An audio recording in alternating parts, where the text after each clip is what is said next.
తమాషా అంటావా ఏమంటావు వంద పేరు చట్టం అంటే వెళ్తాడా వెయ్యలేదా తీసుకొచ్చి చట్టం మీ చేతిలో తీసుకుంటారా రోజు స్టేషన్ వస్తారా రావట్లేదు అరెస్ట్ చేస్తారా యూనిఫామ్ వేసుకున్నా అదే అబద్ధం అంటున్నా లేకపోతే సిసిబుడ్ ఎత్తి ఎందుకు వచ్చాడు అందుకు వచ్చాడని మాట్లాడతారు మేరకు తమాషా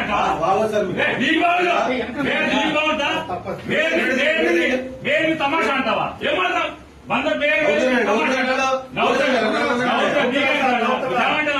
చట్టం అంటే వెళ్తాడా వెయ్యలేదా తీసుకొచ్చి చట్టం మీ చేతిలో తీసుకుంటారా రోజు స్టేషన్ వస్తారా రావట్లేదు అరెస్ట్ చేస్తారా యూనిఫామ్ వేసుకున్నా అదే అబద్ధం అంటున్నా లేకపోతే సిసిబుడ్ ఎత్తి ఎందుకు వచ్చాడు అందుకు వచ్చాడని మాట్లాడతారు